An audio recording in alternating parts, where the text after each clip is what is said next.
Assalamualaikum warahmatullahi wabarakatuh. Perkenalkan, saya Nadia Surya Iwani dari Teknologi Pendidikan Universitas Negeri Yogyakarta, yang hari ini akan membahas mengenai perbandingan sistem pendidikan negara Indonesia dengan Taiwan.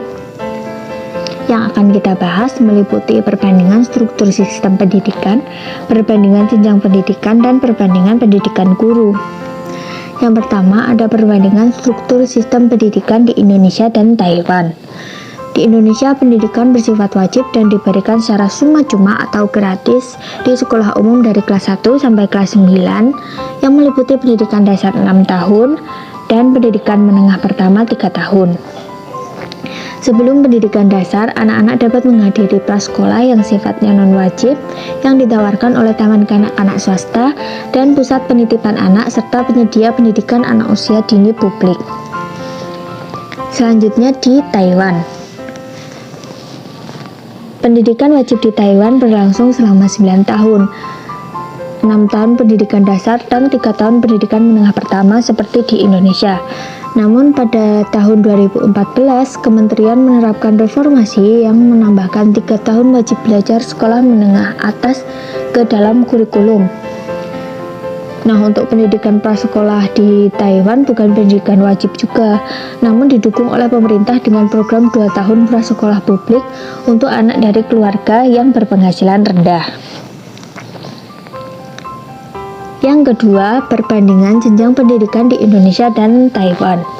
Yang pertama ada preschool.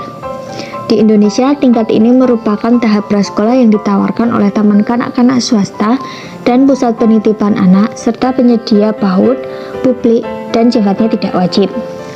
Sedangkan di Taiwan, tingkat ini merupakan tahap prasekolah yang tidak wajib juga. Namun meskipun tidak wajib, seperti yang sudah saya jelaskan tadi, pemerintah Taiwan mendukung dengan memberikan program 2 tahun preschool bagi anak keluarga berpenghasilan rendah. Selanjutnya jenjang pendidikan dasar.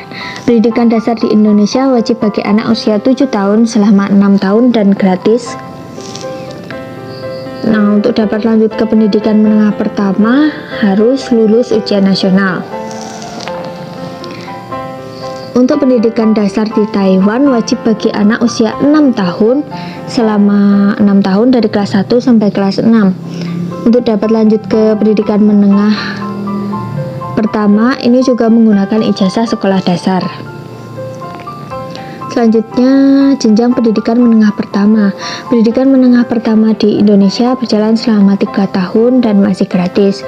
Untuk dapat melanjutkan ke pendidikan menengah atas atau kejuruan itu sama juga harus lulus ujian nasional dan mendapatkan ijazah sekolah menengah pertama.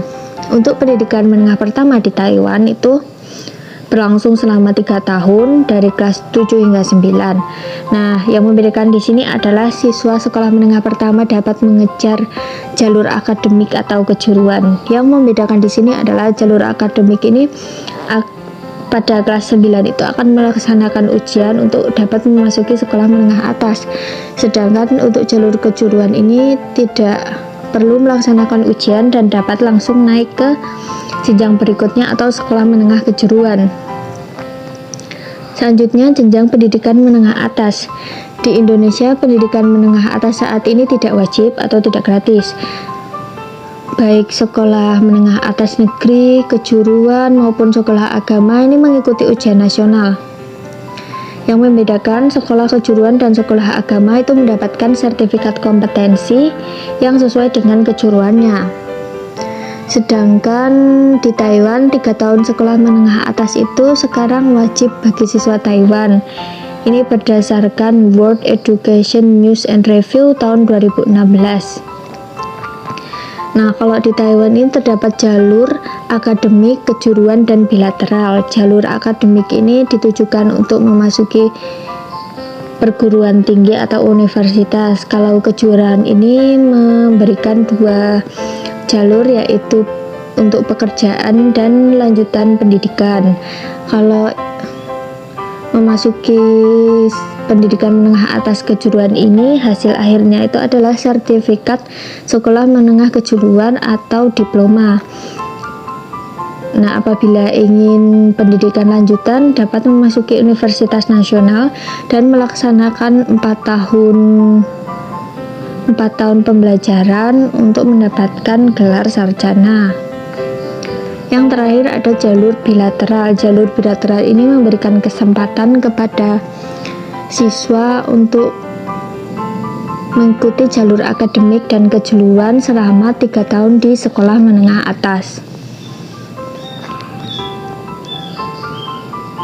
Yang ketiga, perbandingan pendidikan guru di Indonesia dan Taiwan.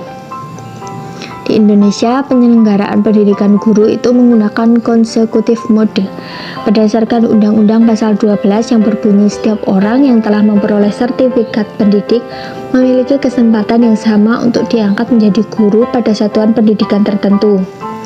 Nah, dari undang-undang tersebut, salah satu dampaknya adalah meningkatkan minat dan apresiasi masyarakat terhadap profesi guru. Undang-undang tersebut juga menggarisbawahkan bahwa kependidikan maupun non-kependidikan sama-sama dapat diangkat menjadi guru pada satuan pendidikan tertentu. Untuk penyelenggaraan program pendidikan profesi guru itu memerlukan 2 tahapan, yaitu pendidikan akademik guru yang berujung penganugerahan sarjana S1 kependidikan dan pendidikan profesi guru, di mana ini merupakan program pendidikan setelah S1 kependidikan yang berujung penganugerahan sertifikat pendidik. Selanjutnya di Taiwan, guru yang memenuhi syarat di tingkat prasekolah, sekolah dasar, dan sekolah menengah itu diharuskan memiliki gelar pendidikan guru selama 4 tahun. Guru prasekolah dan sekolah dasar itu biasanya diajar melalui perguruan tinggi guru, sementara guru sekolah menengah itu dilatih di universitas. Program pelatihan guru biasanya dilaksanakan selama 4 tahun. Dan di dalamnya itu terdapat magang. Setelah menyelesaikan magang, lulusan akan diberikan sertifikat guru berkualitas. Nah, supaya guru dapat diakui, mereka harus mengikuti ujian kualifikasi guru Kementerian Pendidikan. Untuk program studi di program pelatihan guru biasanya mencakup kursus pendidikan umum, studi pedagogik, dan kelas yang berkaitan dengan peminatan mata pelajaran. Siswa juga dapat mengambil program pengajaran 2 tahun di perguruan tinggi guru jika mereka memiliki kualifikasi mengajar perguruan tinggi junior selama 2 tahun. Nah, sekian dari presentasi saya. Mohon maaf bila terdapat kesalahan dan kekurangan. Terima kasih.